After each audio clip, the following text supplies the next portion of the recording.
tenang, dengar khutbah sampai selesai, maka apa ganjarannya? Ini paketnya minyak wangi. Allah berikan dia pengampunan dosa di hari Jumat ini dengan di hari Jumat yang lalu. Subhanallah, sampai 7 hari dosa-dosa Jumat yang lalu sampai Jumat ini dihapuskan oleh Allah hanya dengan paketnya hari Jumat. Salah satu yang ada di dalam paket itu adalah parfum, minyak wangi. Jadi paket minyak wangi ini pahalanya mengampuni dosa. Yang biasa kita sering dengar, oh didekati malaikat.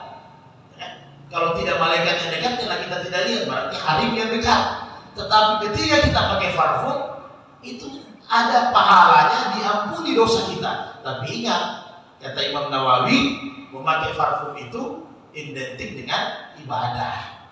Bukan berarti kita pakai parfum karena mau ke pantai, mau ke hotel, atau mau supaya nampak dari orang harumnya. Jadi tidak demikian. Kita pakai parfum karena ibadah. Maka pakai parfum karena ibadah, inilah yang mengampuni dosa-dosa kecil kita. Kata Rasul. Jadi kita pahami artinya hadis yang biasa kita dengar bau kasturi itu nanti di hari kemudian. Kemudian Imam Hanafi mengatakan bau yang ada itu sebenarnya bukan bau mulut, tapi bau yang keluar dari perut, karena tidak adanya produksi makanan di dalam perut sehingga bau itu keluar. Maka kalau kita tidak sikat gigi, Imam Hanafi katakan bukan hanya bau dari perut, berarti bau dari mulut yang keluar. Berarti tanpa bau. Jadi tetap harus sikat gigi, tidak bisa tidak. Oh, tidak usah sikat gigi kan nanti supaya makin bau, makin harum seperti kasturi. Jadi tidak demikian. Jadi pemahamannya tidak demikian. Jadi saudara sekalian, tetap di bulan Ramadan ini hanya satu simbol bahwa Nabi berselak, berarti Nabi berhias, tetap rapi dalam bulan suci Ramadan, tetap kita rapi. Jangan sampai sudah tidak mandi, sudah tidak sikat gigi, sudah tidak bersisir, padahal semua ini bisa mendapatkan pahala. Karena kata Aisyah, Nabi bersisir dari sebelah kanan. Nabi kalau lihat wajahnya di cermin, Nabi berdoa, Allahumma kama hasan tahalki fahasin huluk, kan begitu. Artinya apa? Berhias diri ini sunnah, diperintahkan sama Nabi kita berhias, bersisir, rapi, bersih, diperintahkan kita. Apalagi di bulan suci Ramadan. Kita sering dengar mungkin berceramah dari tahun ke tahun, ada surga khusus, hadis sahih, ada surga khusus yang namanya Ar-Rayhan, kan begitu Pak? Untuk orang yang puasanya sempurna. Tahu kita apa artinya Ar-Rayhan? Ar-Rayhan apa artinya? Selama ini ada yang kasih tahu apa artinya Ar-Rayhan? Ar-Rayhan ini artinya segar, semangat, hidup. Itu namanya Ar-Rayhan.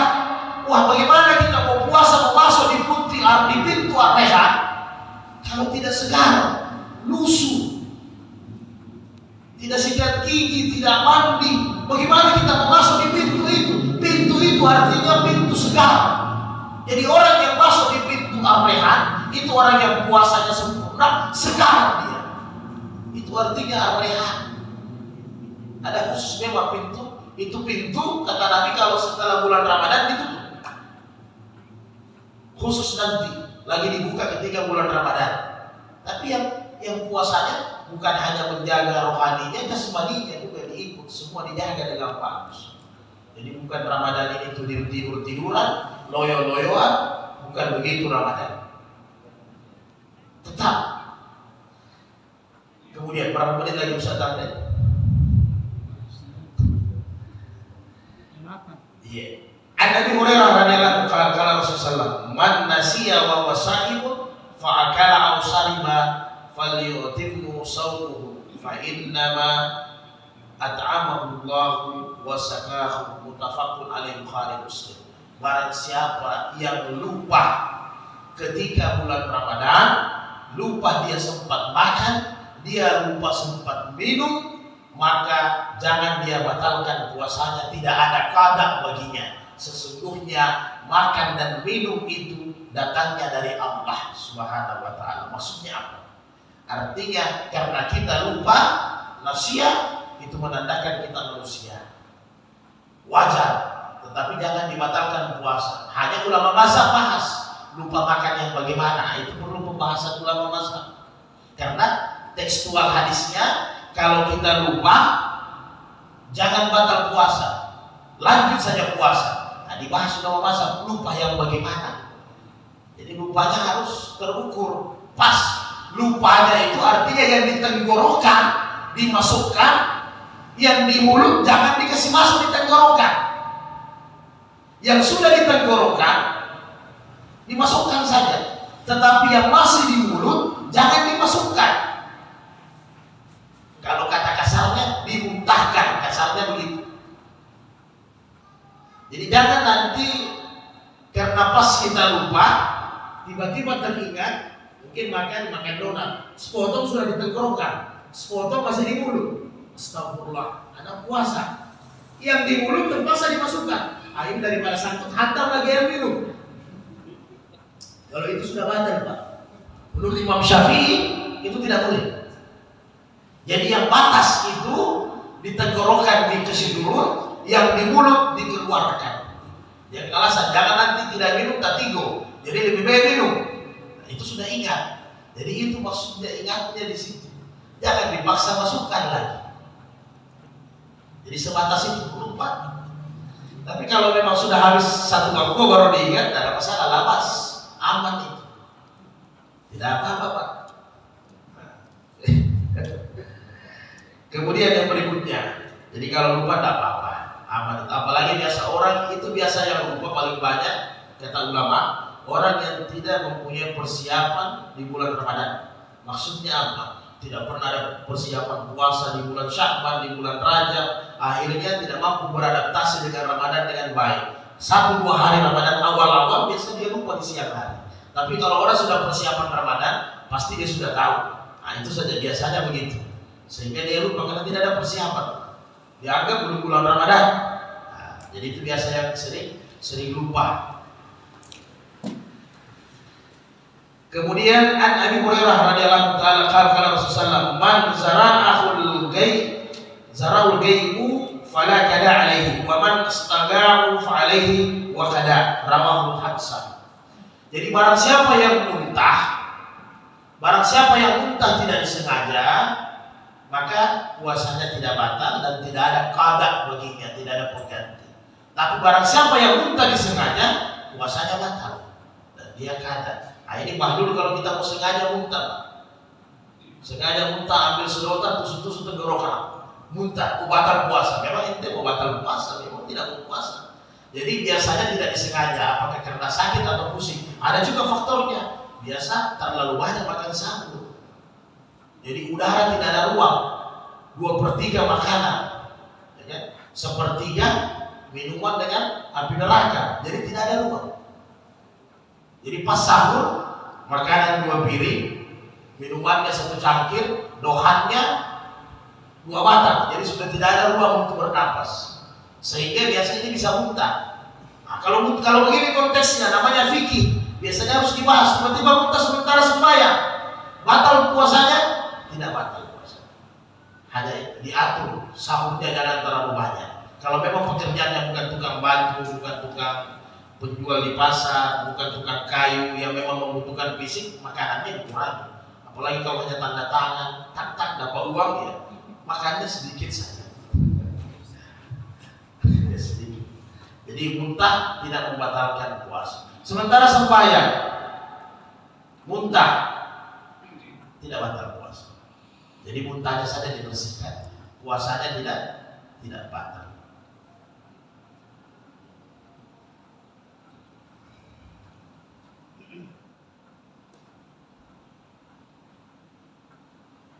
Ini mungkin tidak ada, kalau di zaman sekarang sudah ada jauh. Jadi pernah di zaman Nabi orang berpuasa berbuka karena mendung, tiba-tiba orang makan. Karena dulu kan tidak ada standar jam. Makanya kalau ditanya Nabi berapa jaraknya antara makan sahur dengan sembahyang subuh yang lalu kita sudah bahas, dibilang hansina ayat, 50 ayat, tidak dibilang 10 menit atau 15 menit karena belum ada jam. Jadi pernah karena tidak ada patokan jam waktu untuk zaman Nabi, Karena mendung gamam orang berpuasa. Pada saat orang semua sudah buka, sudah iftar semua, matahari muncul. Cakep. Maka apa Nabi bilang? Tidak apa-apa. Ini pernah terjadi di zaman Nabi, pernah terjadi. Nah, tapi kalau sekarang tidak usah dipakai. Hujan, mendung. Ini masih jam 5:10. Boleh. Rame-rame berpuasa. Kenapa sudah tidak boleh? Bukan berarti hadis ini mansuh. Tidak. Karena patokan lihat waktu kita sudah ada. Ya, ilmu hisab ini sudah canggih. Sudah ada patokan lihat waktu kita. Berbuka jam 6:10. Jadi hatta udah deras mendung masih setengah 6 jangan berbuka karena waktunya sudah tepat sekarang. Teropongnya, hisabnya sudah jelas. Jangan nanti pagi hajian saya takut. Memang ada hadisnya sakit. Yang saya takut nanti kita pakai ini hadis. Ini mendung sudah nggak apa-apa. Zaman Nabi pernah kok. Waktu mendung tidak ada matahari. Akhirnya semua sahabat buka. Setelah buka kan Palu juga biasa begitu Pak Palu. Tiba-tiba gelap, hujan. Habis hujan setengah jam, matahari muncul. Begitu juga sahabat. Jadi sahabat ini bingung, gimana ya? Dapat lanjut makan. Nah, jadi lanjut saja makan. Karena memang ketika itu belum ada ukuran jam dan memang matahari tertutup. Jadi tidak ada ukuran jam waktu itu. Jadi berhati-hati dengan hadis ini. Jangan nanti ini jadi bertengkar nanti bagaimana salah. Tidak ada hadisnya. Jadi tidak. Sekarang sudah ada waktu. Sudah mantap. Pakai waktu saja. Jelas. Kemudian yang terakhir, la ba'sa'ani ya'zukal khalla aw say'u ma lam yadkhulu khalqahu wa huwa sa'imun. Dari Ibnu Abbas sahih. Tidak mengapa mencicipi makanan atau minuman di lidah ketika berpuasa. Utamanya ibu-ibu kita, tapi ini harus dipraktekkan sama orang yang ahli, begitu kira-kira. Kalau orang yang tidak biasa jangan, nanti masuk di tenggorokan. Jadi boleh ketika kita berpuasa, utamanya ibu-ibu di rumah, jangan sampai ini ukuran garamnya tidak tepat, atau sirup, atau teh, boleh. Tapi dia di lidah. Lidah kan tempat rasa. Jadi ini boleh.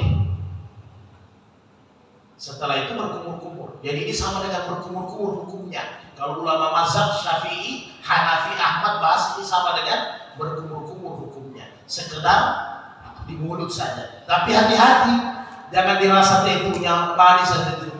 Langsung ditelan, jangan ditelan, langsung ambilnya berkumur. Sekedar pastikan manis atau asinnya pas. Itu dibolehkan. Dibolehkan, tapi harus terampil betul itu. Jangan dibolehkannya nanti pakai sendok. Jangan. Lidah saja sedikit. Sudah boleh batas.